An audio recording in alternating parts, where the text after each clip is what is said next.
Hi, everybody. I am Mark Rabin, a senior advisor to KaiNexus, and I'm very happy to welcome you to today's webinar titled Why Great Leaders Must Unlearn to Succeed in Today's Exponential World. And this is going to be presented by our special guest, Barry O'Reilly. Barry O'Reilly is a business advisor, entrepreneur, and author who has pioneered the intersection of business model innovation, product development, organizational design, and culture transformation. Barry works with business leaders and teams from global organizations that seek to invent the future, not fear it. Every day, Barry helps with some of the world's leading companies, from disruptive startups to Fortune 500 behemoths, helps them break the vicious cycles that spiral businesses toward death by enabling a culture of experimentation and learning to unlock the insights required for better decision-making, higher performance, and results. Barry is the author of, most recently, a book titled Unlearn, Let Go of Past Success to Achieve Extraordinary Results. And he's also co-author of the international bestseller, Lean Enterprise, How High-Performance Organizations Innovate at Scale, which is included in the Eric Ries book series. Barry is an internationally sought-after speaker, frequent writer, and contributor to The Economist, Strategy Plus Business, and MIT Sloan Management Review.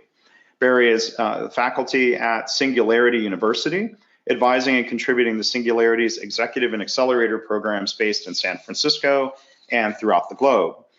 Barry is the founder of Exec Camp, the entrepreneurial experience for executives, and management consultancy Antennae. His mission is to help purposeful technology-led businesses innovate at scale. And with that, I will hand things over to Barry. Thank you for presenting today. Thanks very much, Mark. It's delighted to be here. So over 2,000 years ago, the seed of a civilization, a startup, if you will, commenced at Seven Hills in Central Europe. Now, this startup would go on to scale and sustain itself for over 2,000 years and become one of the greatest civilizations that humanity has known. At the peak of its power, the Roman Empire accounted for nearly a fifth of the world's population and covered over 2,000 square kilometers. Now, there's been lots of hypotheses about what enabled this small startup in Rome to not only scale, but sustain itself for over 2,000 years. Does anybody know? Now, typically when I ask that question, I hear things like their roads, aqueducts, and governmental systems.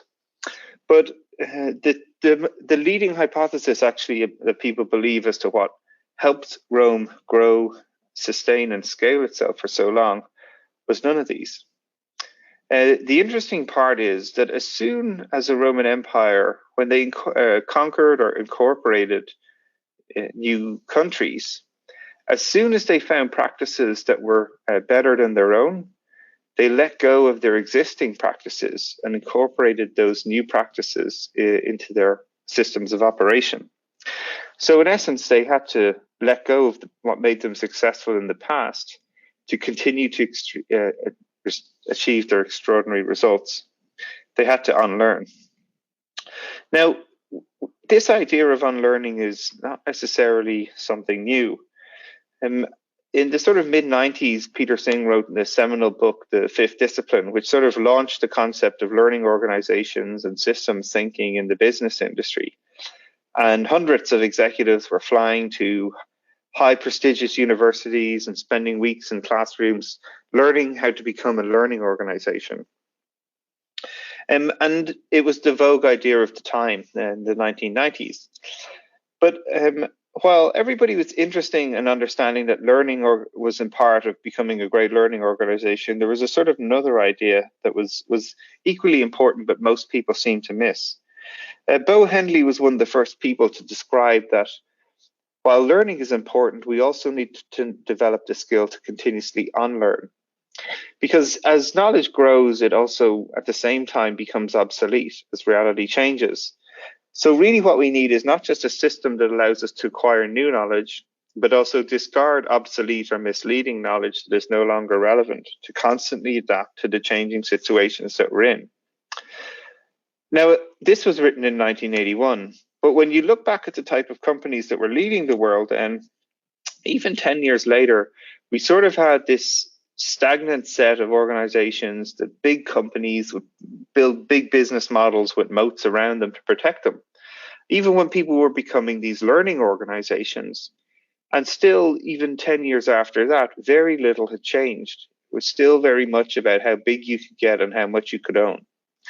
Until suddenly everything changed. And companies that were actually investing in building platforms that allowed them to learn at higher velocity, higher accuracy, and better rates about what their customers used and didn't use to continuously learn and unlearn what made them successful in the past rapidly started to change the world. You see, for most leadership, they're sort of trapped in a little bit of an incremental view of the world. They believe the things that made them successful in the past can actually be the things that will continue to make them successful in the future. Management have a very linear viewpoint about what things will make them successful. The things that worked yesterday will work tomorrow and incrementally will grow. And yet we're in a world of exponential innovation where things that may radically change when people use new technologies, new ways of working, that fundamentals of the business change. And yet management are still thinking in a very incremental manner. And this is where the gap appears. So when I hear a lot of people talk about disruption, businesses are being disrupted, the point is it's not necessarily businesses that are disrupted. It's actually individuals. Businesses are just a collection of individuals and a set of leaders. And you have your behaviors, just like products have features.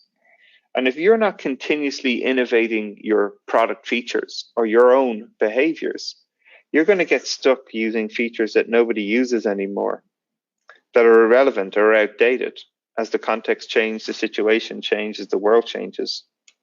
And this is really encapsulated nicely in a quote that I really like from Gary Hamel, where he talks about today we have the 21st century internet-enabled business processes and mid-20th century management processes all built on top of 19th century management principles.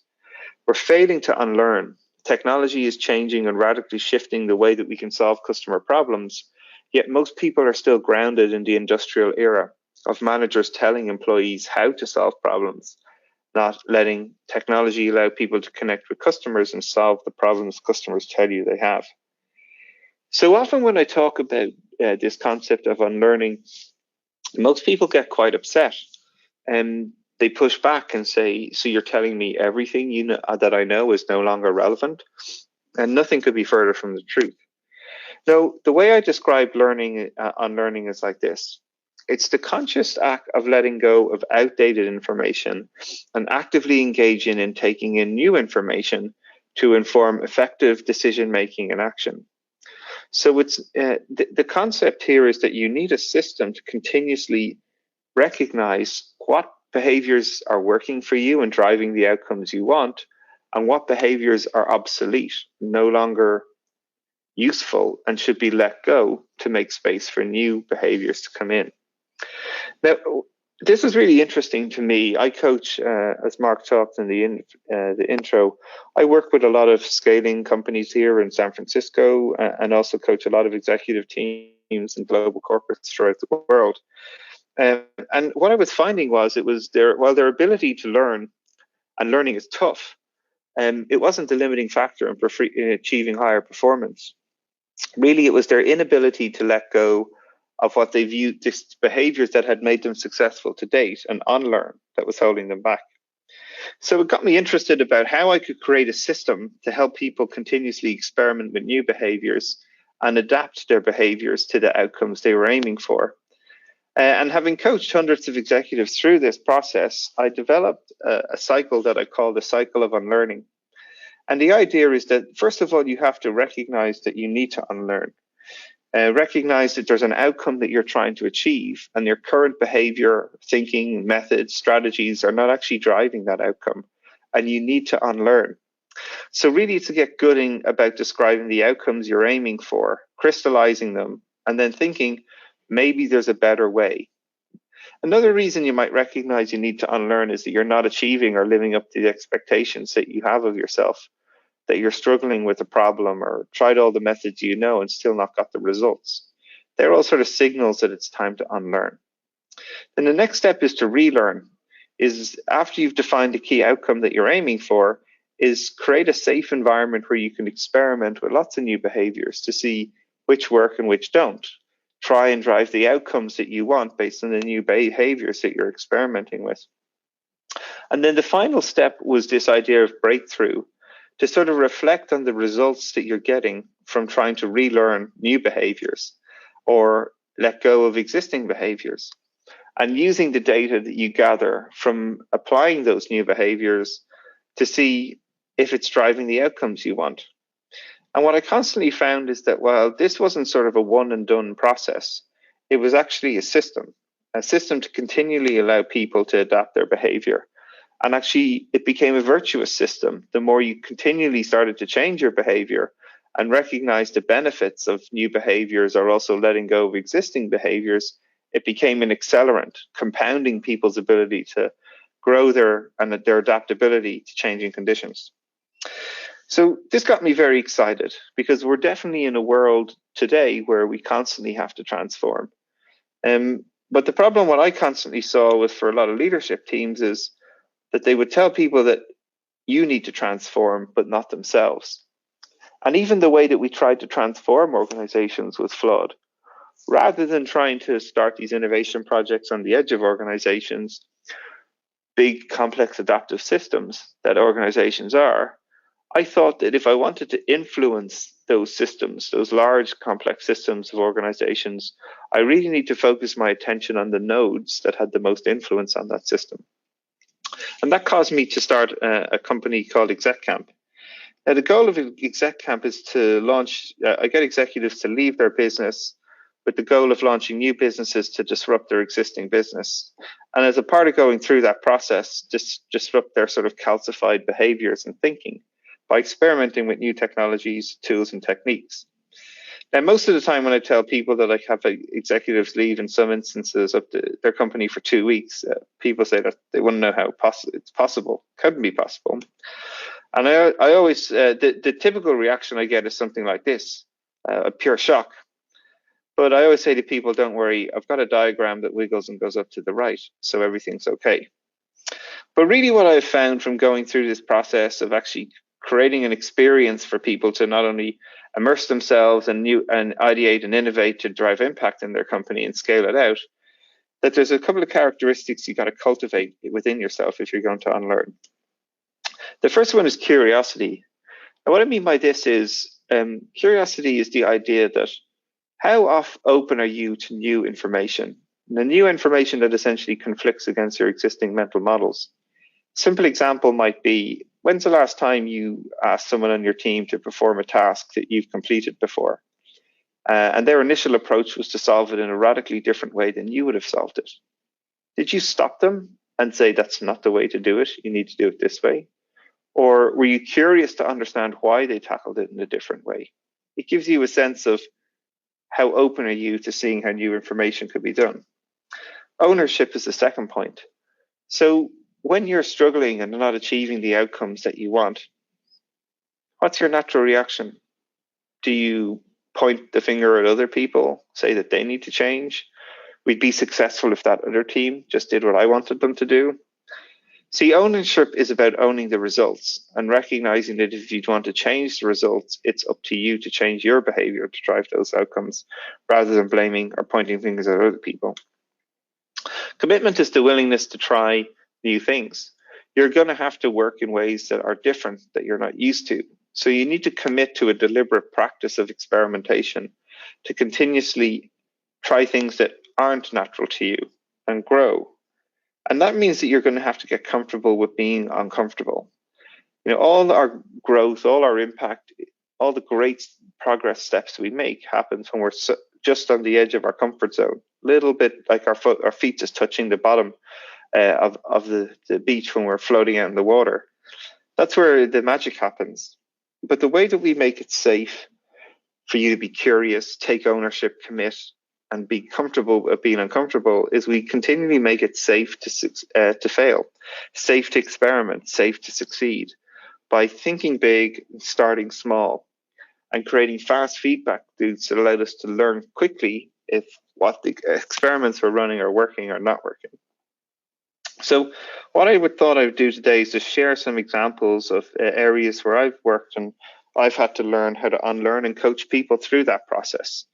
And then we'll pause at the end for some questions, as Mark mentioned. So the first sort of key piece to remember is leadership mindset. And this is where I try us to think about that we even need to unlearn the way that we try to learn.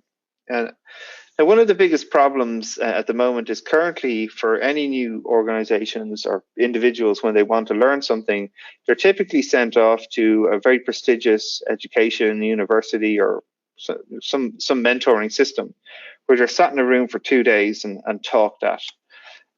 We spend somewhere in the region of $365 billion a year are invested in executive development, but less than 25% of them say that actually achieves any of the outcomes that they want. So it starts to show that if you're serious about educating people, less than 1 in 4 say that the education programs are driving the outcomes that you want. Therefore, we need to unlearn. Yet most people don't want to change that. They are comfortable to sit in a room and be told to think differently, but they don't act differently. And this is one of the subtle things about starting to drive shifts in mindset. If you want to shift people's mindset, you don't tell them to think differently. You've got to get them to start acting differently. You see, when you start to lead with changing your behavior, new behavior gives you a different perspective. By acting in a different way, you start to see the world in a different way. It gives you new information. And that new information runs contrary to your existing mindset. It impacts your mindset and has to make you aggregate new types of information versus what you believe versus what you're actually seeing. Tests your assumptions. And then as your mindset starts to shift, that encourages you to keep changing your behavior to experience new things. So often what I say to people is that if you want to shift mindset, you don't get people to think differently. You get people to start acting differently, experience the world in a different way, and that's what starts to shift their mindset. So one of the examples of a company I work with is International Airlines Group. Now, International Airlines Group is the holding company for airlines that you might know, such as Aer Lingus, British Airways, Vueling, and Iberian. It's the 6th largest airline company in the world and has about 63,000 employees. Now, what I did was take 6 of their senior executive team out of their business for 8 weeks with the goal of trying to launch new businesses to disrupt both the airline industry and the company and themselves. And it was really interesting, even from the very first time when we started to do some experimentation, I was trying to get the leadership team or one of the executives just come up with ideas that could transform the airline industry. Now, they were positive based on their 20 years in their industry, the expertise, their know-how. They knew exactly what customers wanted. All we had to do was listen to their idea and implement it. So one of the things I tried to do was get the executive then to actually sit down and test that idea with a real customer. So how do you think it went? Well, it didn't go very well at all. They showed it to a customer, and the customer didn't get it at all. And what do you think the executive's reaction was?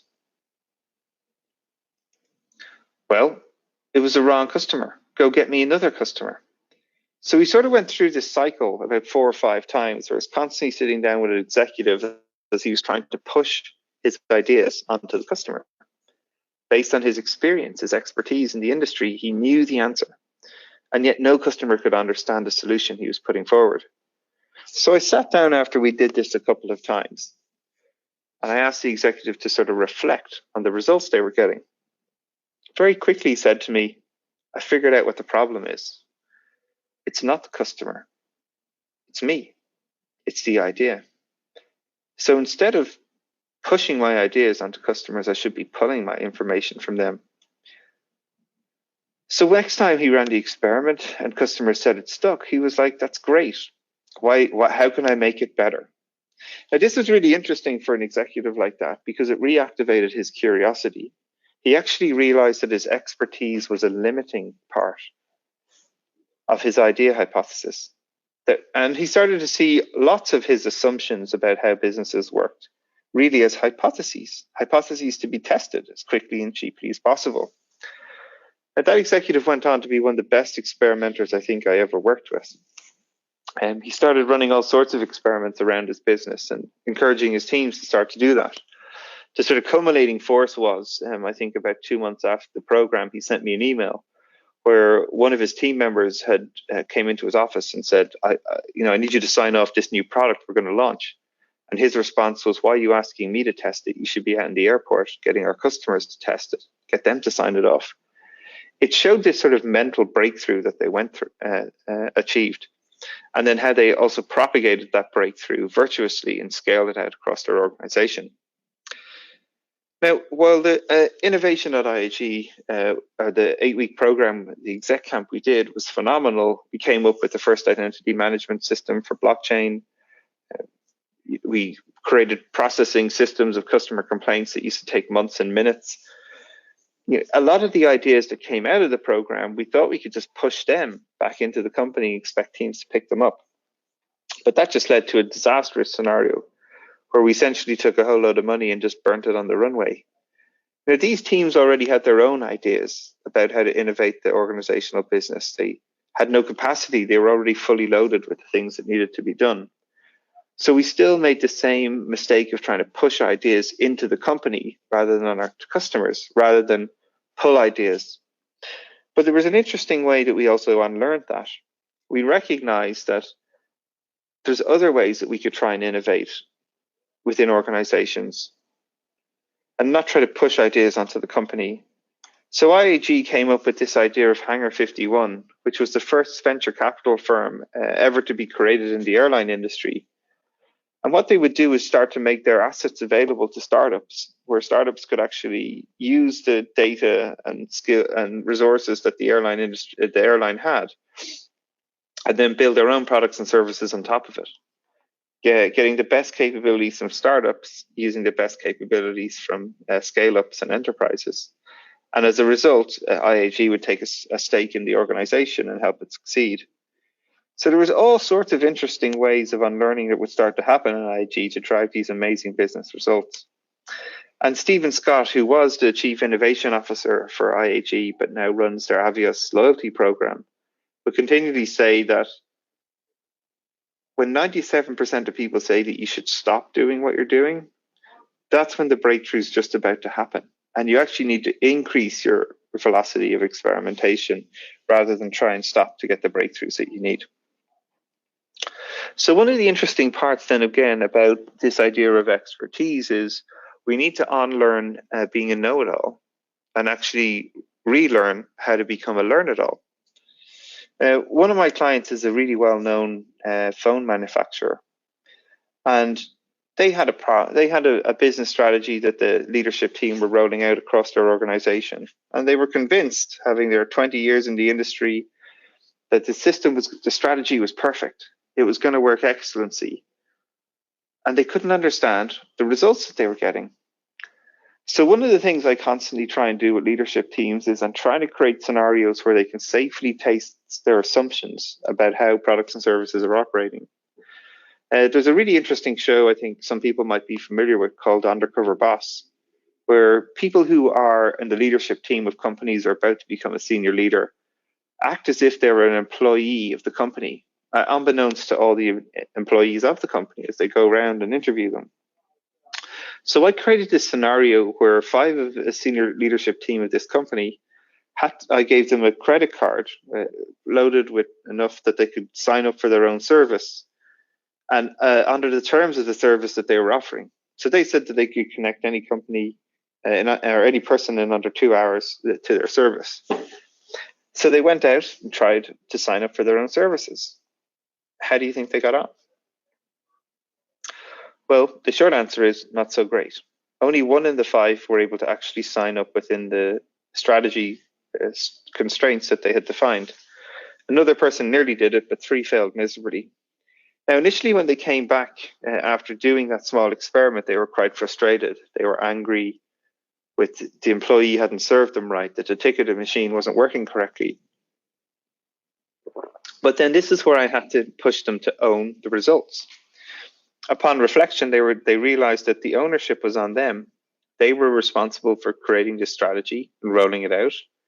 Therefore, the results it wasn't achieving against the assumptions that they had. meant that they needed to unlearn what was working and relearn new ways to get there.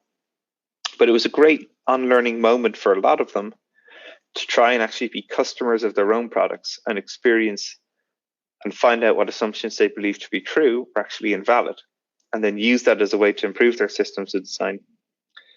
And there's lots of people now who are starting to really power ahead by moving away from being a know-it-all to a learn-it-all. You might be familiar with this guy. It's John Lagarde. He's the now CEO of T-Mobile. So when John initially took the job as a CEO, often when people ask, well, how do you find out about how your business is operating? Most CEOs expect that they'll get reports up and down the organization, that their leadership team will tell them what needs to be fixed. But John took a radically different approach. He did none of that. Instead of listening or interviewing or being told internally in his team what was wrong, he had a phone line installed in his office. And he would sit there and listen to customer complaints for 4 hours every day to learn how his customers were struggling with their products and services, what were working and what not. Now, in a highly commoditized industry like the telco business, the only way you win is by taking market share away from your competitors. So based on what John was hearing, he started to realize that people were struggling. They didn't understand how their data plans worked. No one knew how much their bill was going to be, how much they'd spend on data. And this is all in sort of the early 2010s. So based on what he heard from the phone calls, John launched this concept called On-Carrier. Now, On-Carrier was the first actual mobile network program where you would pay a fixed fee every month, which would include a fixed set of minutes and also data plan. So you always knew how much you'd be spending and what you could use it and unuse. And that literally obliterated the market. It took the market by storm, and T-Mobile started to gather more and more customers, both locally and internationally. But it didn't stop there for John. He started to unlearn even more things. From March 2003, he would shred a 2-year service contract and do things differently, right up to giving people opportunities to try out new iPhones when they came out. All different methods that he continuously learned from listening to his customers and unlearning what was working and relearning new methods that would allow them to out-innovate and power ahead of their competition. And this method isn't just in the airline industry, it isn't just in the telco industry. It's in new emergent industries that are powering ahead. I was at Amazon Web Services Summit it's called reInvent in Las Vegas this year. And Werner Vogels, who's the CTO of Amazon.com, got up and shared how Amazon decide what they're going to build. 95% of their features and services are built on customer feedback. They aren't pushing services onto their customers. They're pulling services from their customers to out-innovate their competition and power ahead. So the last point I just wanted to talk a little bit about was mistakes. Because one of the things we often hear about organizations that struggle to innovate is people are afraid to make mistakes. But I guess my argument to me is that mistakes can actually be the biggest competitive advantage of your organization, because they teach us something about what we thought was true and not true. One company that it's really expensive to make mistakes is NASA.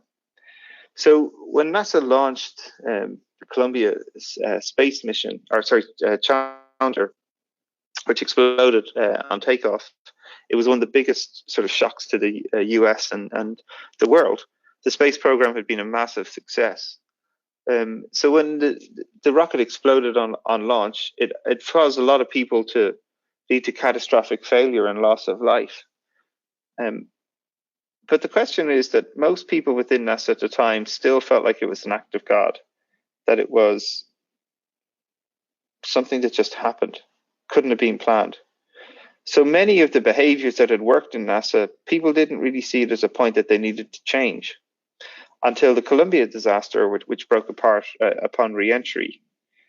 Now, Dr. Ed Hoffman was the chief knowledge officer at NASA, and Ed would always say that when you had lots and lots of smart people, usually they had to fail really big before it became important for them to change.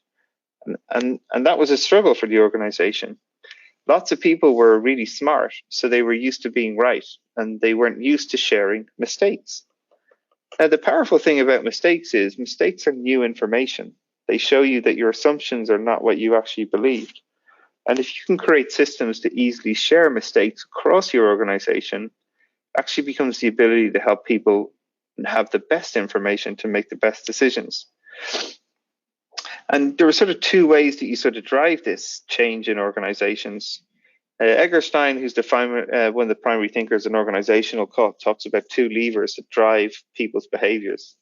He talks about learning anxiety and survival anxiety. Now, survival anxiety is this shock. If you don't do something, your business is going to be disrupted. If you don't take action, your systems could lead to catastrophic failures. It's a way to sort of pique people to take action. But the endless tap, it works for a while, and then it sort of maxes out, right? People sort of hear their company's going to be disrupted all the time, but like 5 years later, they're still in business. So it doesn't drive long-term sustainable change. The one thing that does, though, is reducing learning anxiety, and that's how safe people feel to try new things, to share things that they're working, to experiment, to grow, and mistakes. And mistakes are an important part of that. So the way me and Ed try and describe this idea of why you have this pyramid of advantage or catastrophe is, in any business, lots of little mistakes happen, things that you thought were going to happen, but you achieved a different result. But there's no ever harm. The system doesn't break down and people aren't injured. Then you have mishaps, where you complete a mission, but there was a failure, but it just didn't cause the mission to fail. And then the high point is catastrophic failure. And this is examples of what happened with the space shuttle, where there were mistakes that turned into mishaps and ultimately drove catastrophic failures across the organization. So really what we want to try and do is create a system to capture mistakes and share mistakes to avoid them becoming mishaps, and mishaps ultimately becoming catastrophic failures. Now, this requires, though, people being comfortable with sharing mistakes and having high levels of safety in your organization, where people don't feel like they'll be judged. One of the problems NASA had is that there's lots of bright people, so they're afraid to say that they're not bright, or they made a mistake. Would that mean that they're not bright? But when we start to look at the reasons about creating high-performance teams, Google did a very famous study of what created high-performance teams called the Aristotle Project. And what they discovered was it's not how smart you are, it's not knowing how many M&Ms it takes to fill the Empire State Building. Now, the number one indicator for high-performance teams was psychological safety. How safe the team feel to take risks or be vulnerable in front of one another, share their mistakes.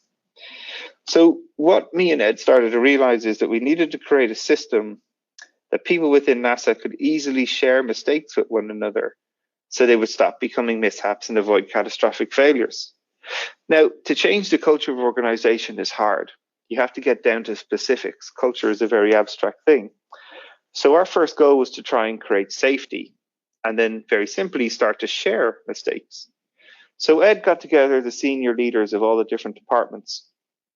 On a regular cadence, every month they used to sit down and share one mistake that they had made, but how making that mistake had led to them, and catching that mistake had led to them avoiding a mishap and ultimately catastrophic failure. And he would get people from different departments across NASA to start sharing these stories, and leaders to start sharing these stories, to encourage other people in their teams to start sharing their mistakes. And this started to propagate a whole system across the entire organization, breaking down silos about where people were afraid to share things that had actually resulted in things they didn't expect. But by sharing that information, it led them to create a more resilient system, because everybody was aware of things that worked and didn't work. Therefore, they were creating systems to catch mistakes early, rather than allow them become mishaps and ultimately catastrophic failures.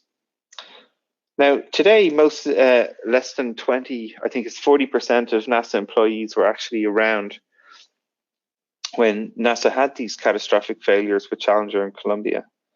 So one of the things they do to continuously, now that they've tackled learning anxiety, to constantly not let complacency sit in and peak survival anxiety, every year on the 26th of January, they shut down all of NASA and they invite the families and friends of the pilots and astronauts that were killed in both of those disasters to share their stories about how much they missed their family, things that had worked, things that didn't work, what they would do differently. So they're trying to constantly just peak survival anxiety so people don't let complacency set in, and constantly work hard to share mistakes, to avoid mishaps and ultimately catastrophic failures.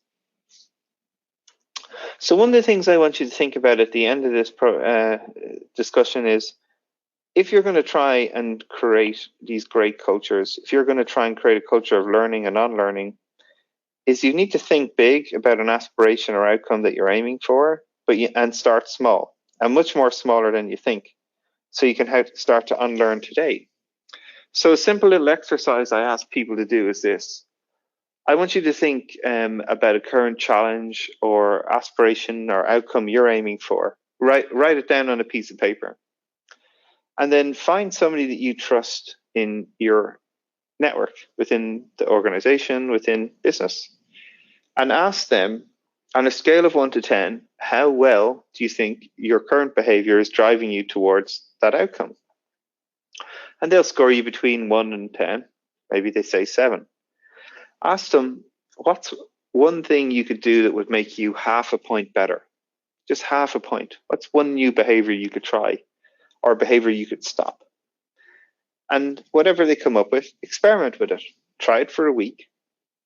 Try that new behavior or stop on the behavior they've recommended, and see how you progress. Check back with them and say, last week I was a 7. What am I this week based on the new behaviors I've adopted? And straight away, you'll start to be using this system of unlearning, describing the outcomes that you want, starting to unlearn, relearning with new behaviors that you're trying to do, and get breakthroughs by reflecting about the results you're achieving, what you need to do differently. And then you can start to scale your success. Because it's not about being smart. It's not about having great skills and capabilities. It's about intentionally practicing and experimenting with new behaviors all the time. Serena Williams was a huge inspiration for me in writing on Unlearn. And today she even reads the book and incorporating into how she's driving amazing results to become one of the greatest athletes potentially the world has ever seen. So the leading points I want you to think about are this. When you're tackling these new ideas of unlearning, it's about thinking big but starting small. It's about choosing courage over comfort, courage to try new behaviors, new methods that are uncomfortable. So don't let yourself get too comfortable. And the way that you scale is by making it safe. Create a safe environment where people can experiment safely and learn and relearn with new behaviors to try and drive the breakthroughs that they're looking for. So if you're curious to unlearn more, you can go and check out the book here. It's available on Audible or an audiobook, as well as in stores. My name's been Barry O'Reilly. It's been a pleasure to share some of the concepts within Unlearning and my experiences helping organizations do it. If you want to connect, there's lots of options here about how you can reach out to me or follow what I'm doing. Thank you very much. Well, thank you, Barry. Really appreciate, there's a lot to think about and chew on there, and we'll wait for more questions to come in. And while we do that, I want to just make a few quick announcements. Our next webinar coming up is actually going to be hosted basically by our friends at Lean Frontiers. That's going to be held on March 12th. You can find a link to register for that at kinexus.com/webinars. You'll see the title of the webinar, Simple CI, creating a CI or continuous improvement process that is easy for anyone to follow. So if you are a regular participant, attendee in our webinars, the registration page is going to look a little bit different because, again, the registration and hosting is being done by Lean Frontiers, who put on events like KataCon and other great events throughout the year, the Lean Coaching Summit, events like that. I'm going to be moderating and asking questions of the main presenter, Mike Wiersma from Whirlpool. They are a KaiNexus customer, and they're going to be talking about how they combine methodologies like Toyota Kata, A3 problem solving, and how they incorporate all of that and the use of the KaiNexus platform into their lean transformation journey, particularly in areas outside of manufacturing. So I hope that's of interest. Again, March 12th, it's open to anyone who wants to sign up for that.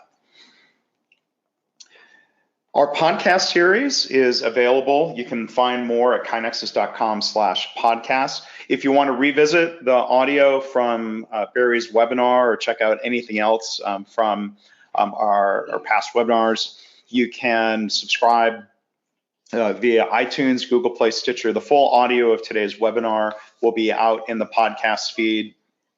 And as you see down there, Clint Corley, what would you say you do here? We were inspired by the 20th anniversary of the movie Office Space.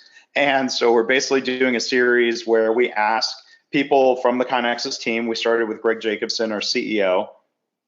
The question the Bob's asked, what would you say you do here, at least as a way to get that conversation started if you want to learn more about the people you might be interacting with at KaiNexus. So beyond that, there are additional resources. The full continuous improvement webinar library is available on demand. You can find a link to that by going to kainexus.com/webinars. And I would also invite you to check out our blog, which you can find at blog.kainexus.com. And if you're a customer, there's actually a secondary blog. If you click where it says customer blog, there are a lot of posts about new features and things that we think you would be interested in. And then the improvement blog is certainly open to anybody who wants to read that. So with that, let's go into Q&A, and Barry's contact info will be up there on screen as well. Okay, so you've had a chance to have a sip of water or a sip of tea and catch your breath, Barry? Yeah, just big deep breaths. Nice sip of water, I'm ready. All right. So my question here, how would you suggest we influence this type of change and creating a safe environment from the middle of the organization? What have you seen work well for people who need to coach up? And so a little bit like those examples I was trying to show earlier with the executive team of a well-known phone manufacturing group, and also a little bit the sort of method that John Agurge tried to institute on himself. You know, like most senior leaders have assumptions about how the world works. And often as you're sort of hesitant to say lower down in the organization, but you're closer to where the action is happening, and on a daily basis when you're in the middle or the front line. So often what you see is that executives are making decisions based on the information they get, the assumptions that they have, and they're good decisions based on that information. It's just that information can be incorrect. So what I'm constantly trying to do with people is create safe experiments where they can test those assumptions and learn that they're either valid, invalid, or something should be done. So when you're in the middle of the organization and you're seeing both the information flowing up from the people at the front line and the information flowing down from above, you're in this unique position to see where they're in contrast or contradiction with one another. So I'm constantly trying to encourage ways where you in that role can help senior leaders get the right information, and people at the bottom of the organization surface the correct information and not sanitize it. And that's why those scenarios like getting executives to be customers of their own business and seeing what happens and seeing what they think is true is not true.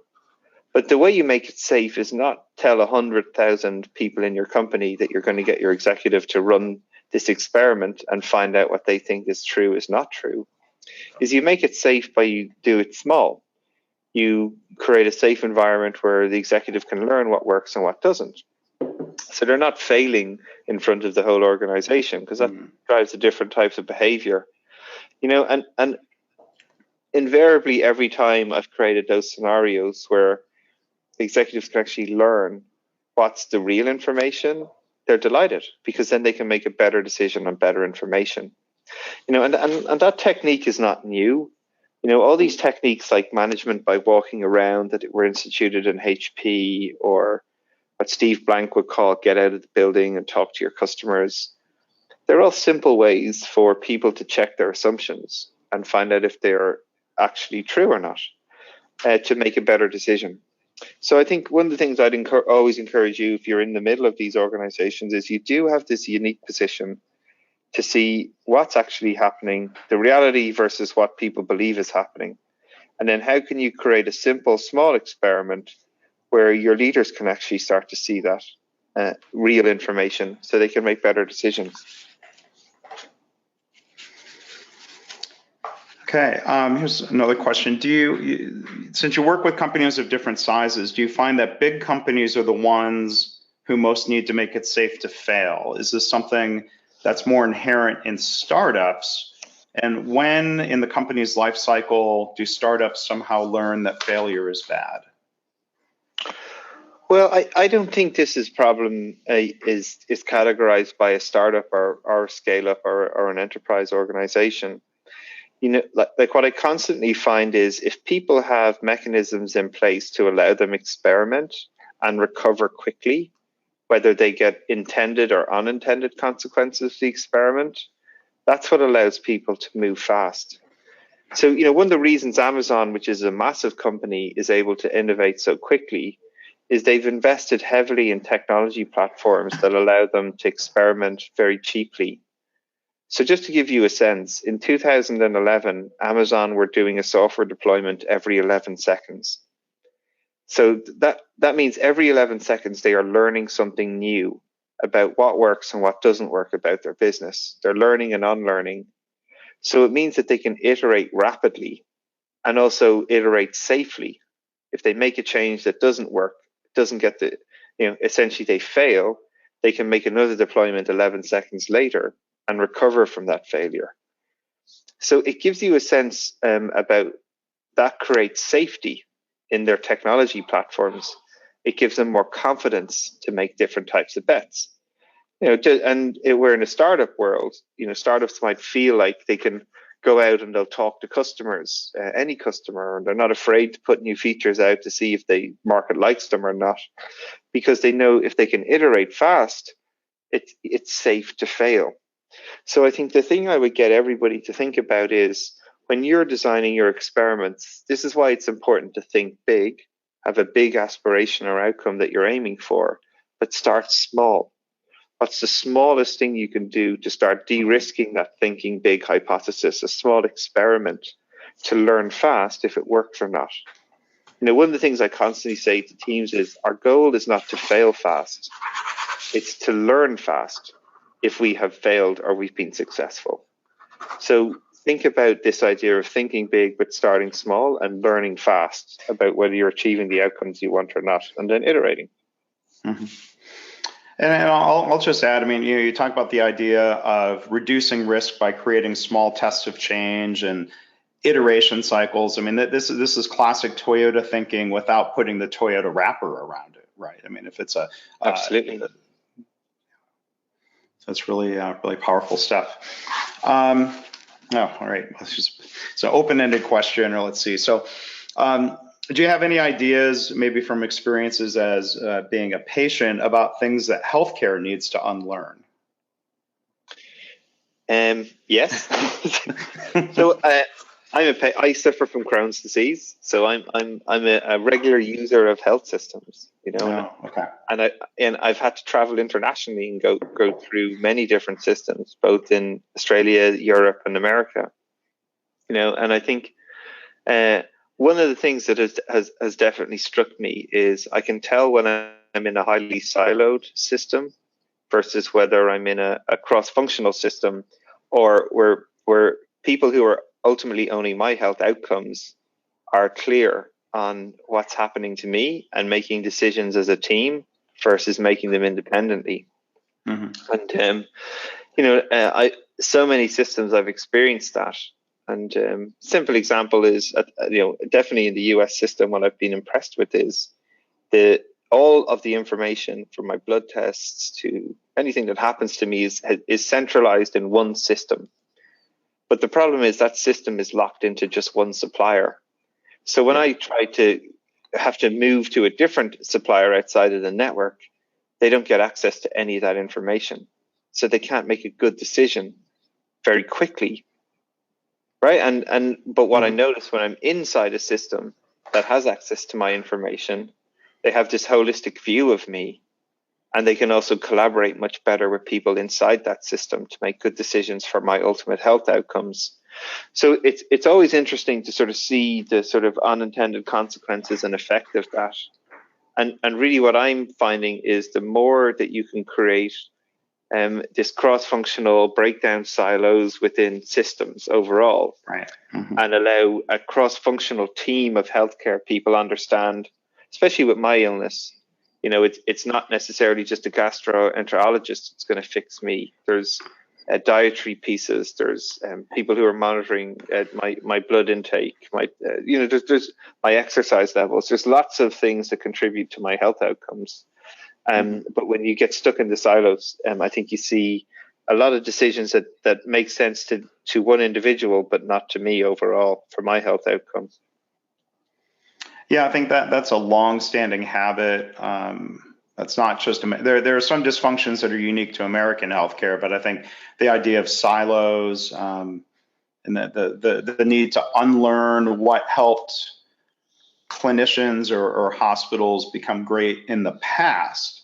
And correct me if I'm wrong, this seems like this follows your line of thinking that there are certain behaviors that helped people be successful in the past, of narrow focus and really understanding your part of the work very deeply. But Atul Gawande and others, healthcare writers and thinkers, point out that the number of people involved in an individual patient's care has exploded in recent decades, and that seems to have created new coordination challenges that healthcare is still trying to figure out how to address. The world changed on them, right?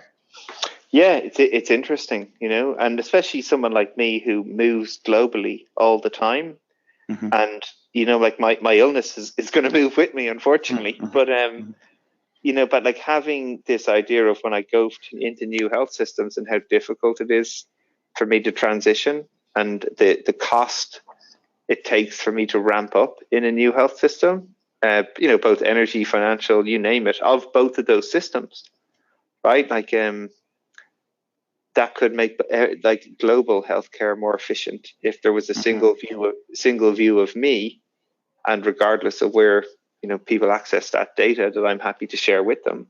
That would make all those healthcare systems globally more efficient. It's big opportunities there for sure. And I could talk about healthcare all day, but there's some other questions here. Do you have examples of are there any exercises you use to help people cultivate curiosity? Is that something that's a fixed trait, or is that something that can actually be grown and developed?